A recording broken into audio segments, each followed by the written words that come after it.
સુરતમાં મનપાની સિટી બસના નફાખોર કંડક્ટરો સામે લાલાંક કરાઈ છે। યાત્રીઓને હેરાન કરનારા 11,000થી વધુ કંડક્ટરોને મનપાના પરિવહન ચેરમેને છેલ્લા 17 મહિનામાં બ્લેકલિસ્ટ કરી દીધા છે। આમાંના ઘણા ડ્રાઈવર અને કંડક્ટરો પાસે પૈસા લીધા બાદ મુસાફરોની ટિકિટ પણ આપતા ન હોવાની ઘણી ફરિયાદો ઉઠી હતી।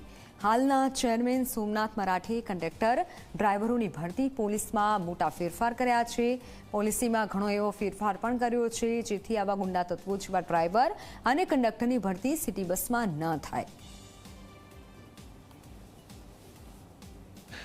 આ કંડક્ટરો એ ગેરવર્તણૂક કરનાર એમાં ક્રિમિનલ ટાઈપના જે એને કોઈક એજ્યુકેશનનું ધોરણ નહીં હતું।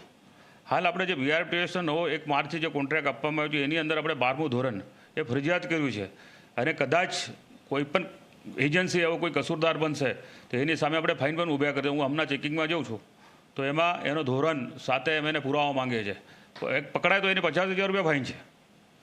તો આવી રીતે આ બીઆરટીએસની અંદર 100% સુધારો આવી ગયો છે। જે અમારું કલેક્શન હતું પર ડે 2 લાખનું કલેક્શન મહિનાનું 2 કરોડનું કલેક્શન હતું એ સીધો 3 કરોડ રૂપિયા થઈ ગયો।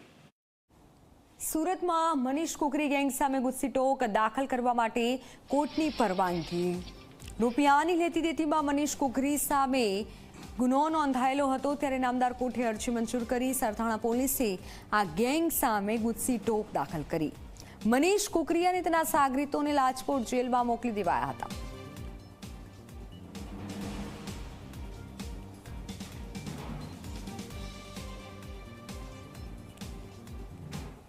જંગલમાં રહેતા દીપડાએ રહેઠાણ બદલ્યું હોય તેવું લાગી રહ્યું છે। હવે દીપડા જંગલમાં ઓછા અને રહેણાંક વિસ્તારમાં વધારે જોવા મળી રહ્યા છે। તો ગુજરાતમાં દક્ષિણ ગુજરાત, ઉત્તર ગુજરાત